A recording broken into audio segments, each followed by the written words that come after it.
Hello, boys and girls. I'm sorry I couldn't be there with you today. I'm home taking care of Peter, but I thought that this lesson would be a lot of fun for you. I hope you enjoyed listening to I Wanna Iguana. It's one of my favorite books. Now it's your turn to write your own letter to your grown-ups, seeing if you can convince them to buy you your pet. All right, now let me pull up our lesson.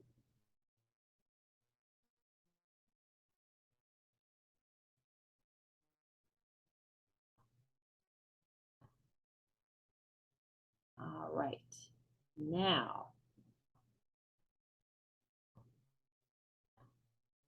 there we go. Now, our learning goal for today is I can write a persuasive letter. Echo. I can write a persuasive letter. All right, now we have been talking about what it means to write your opinion well. So, what does it mean to be persuasive? Pause the video and share some ideas. What does that word persuasive mean? Now, hopefully you shared some good ideas and hopefully you came up with something like this. Being persuasive basically means using good reasons to convince someone to believe or do something. All right, now here is a sample of a persuasive letter. I'm going to move myself out of the way here. There we go. All right, so in this letter, the writer is trying to convince somebody to take up hula hooping. Now, I want you to notice the important parts of a persuasive letter. Now, you want to write the date, that's important, but greeting, right? So all letters need to start off with a greeting. Dear whoever.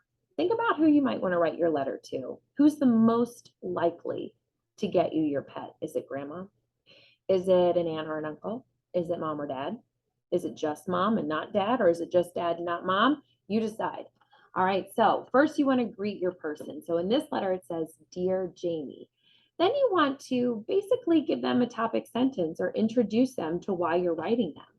She says here, I am writing to you because I think that you should try hula hooping. All right, so now the reader knows why they're getting the letter.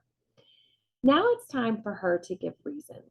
If she just said, I think you should try hula hooping, your friend Christine, well, that wouldn't persuade her friend to try hula hooping, right? She's got to give her some good reasons. So she says, first of all, I think that you would like hula hooping because it is tricky.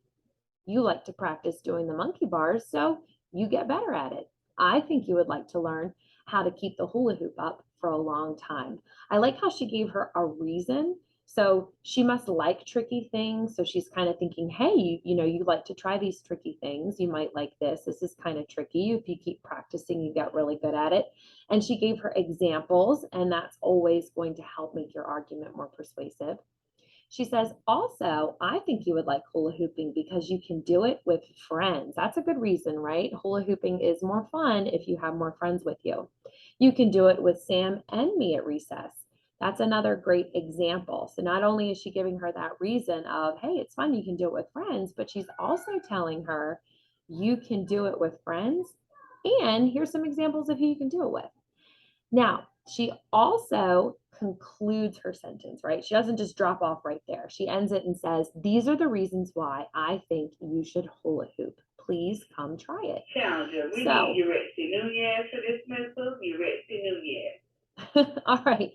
So you could tell I'm doing this after school. So then she signs off at her letter, and that's the closing. She says, Your friend Christine. And that lets the person who got the letter know exactly who wrote it.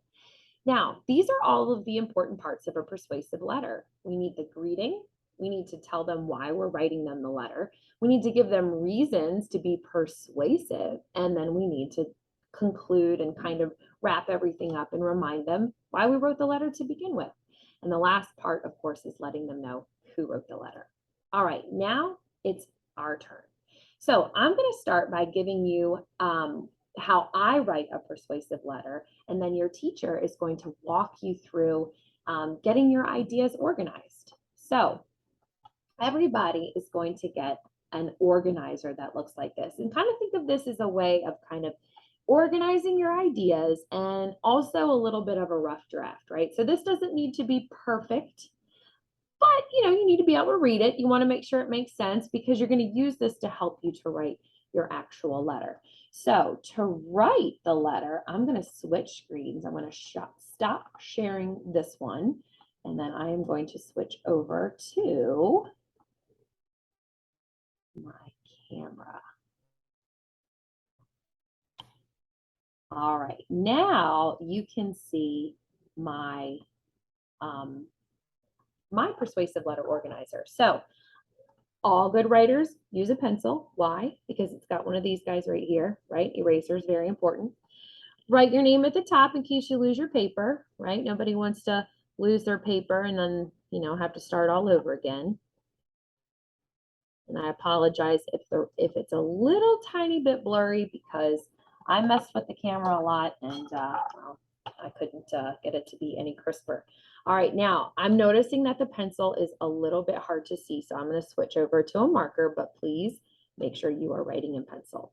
All right, so the first part of the graphic organizer says greeting. Okay, so this is where you're going to say, who are you writing your letter to? Well, if I want to get a pet in my house, I need Mr. Brenton to sign off on it. So I am going to write Mr. Brenton this letter.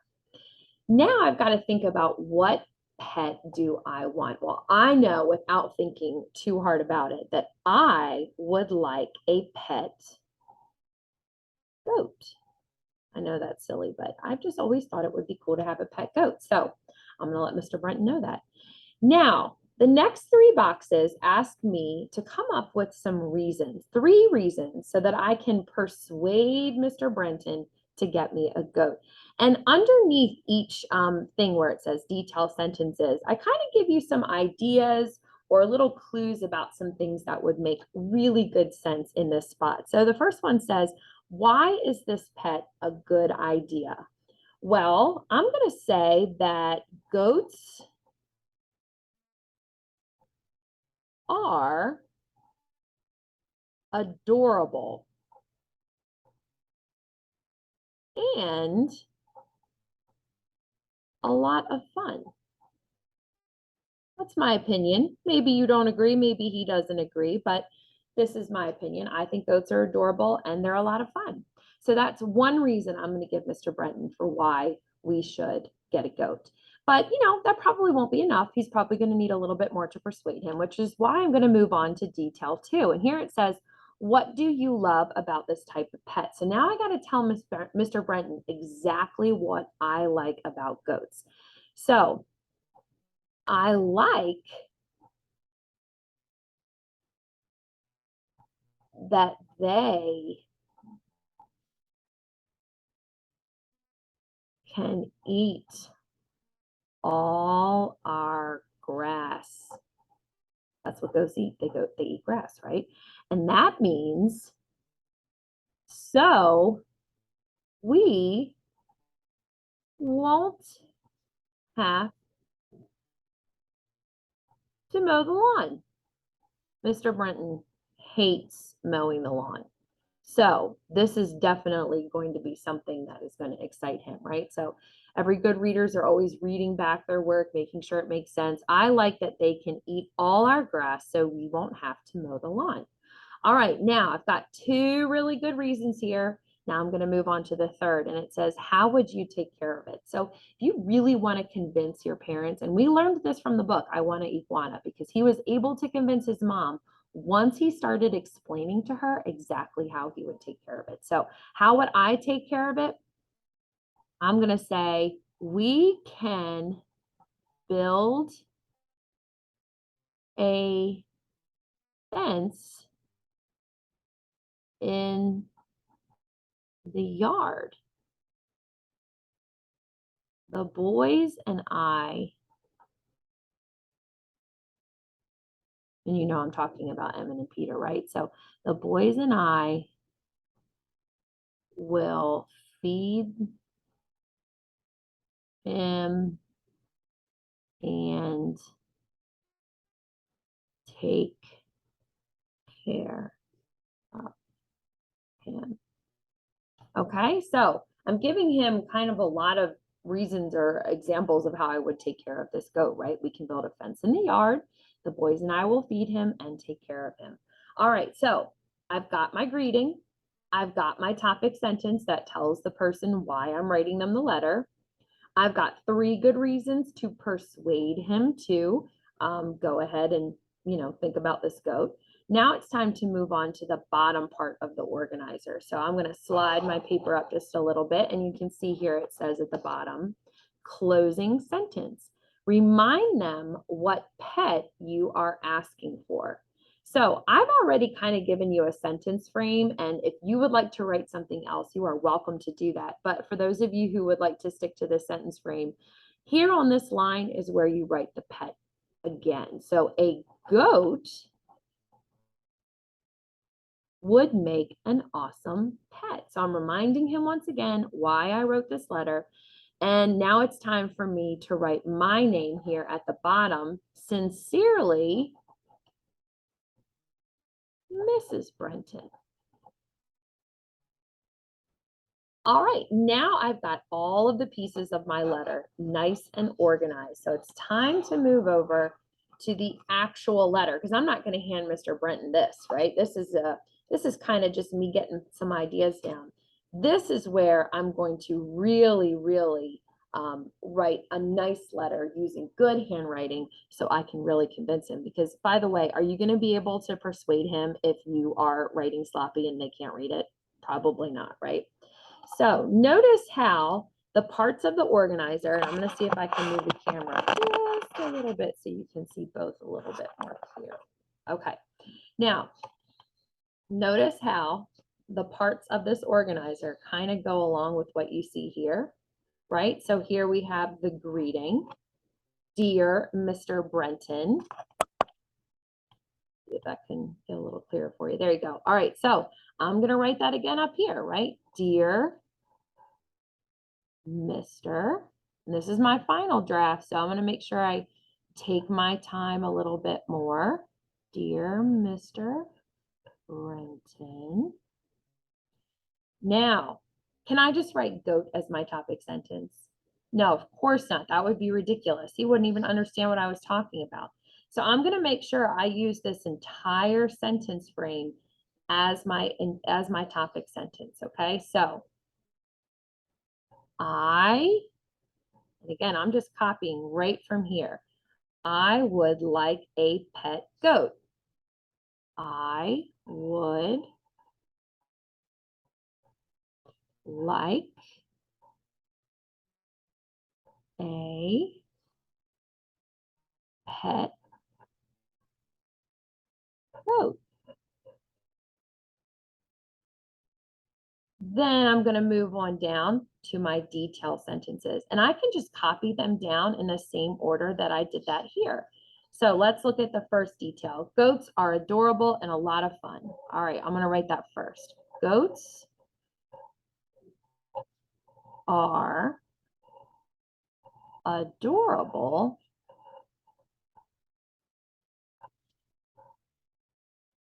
and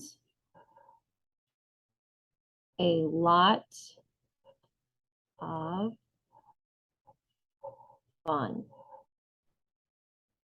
Now my next detail says, I like that they can eat all our grass. So let's start with that. I like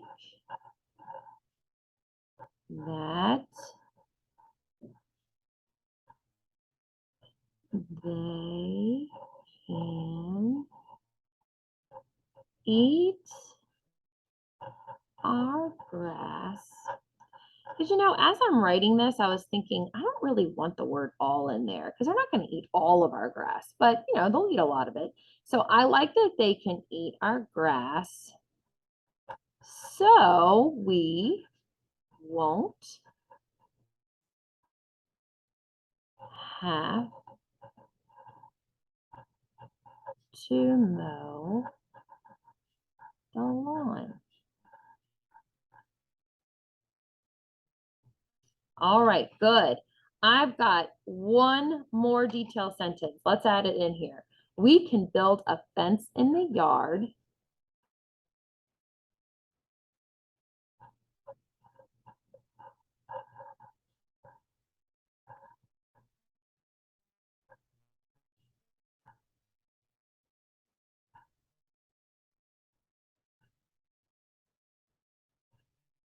And then the last part says, the boys and I will feed him and take care of him.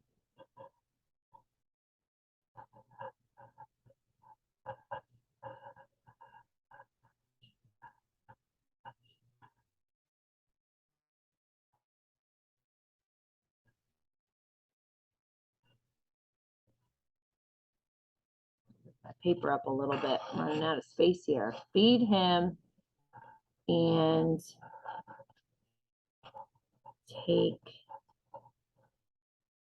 care of him.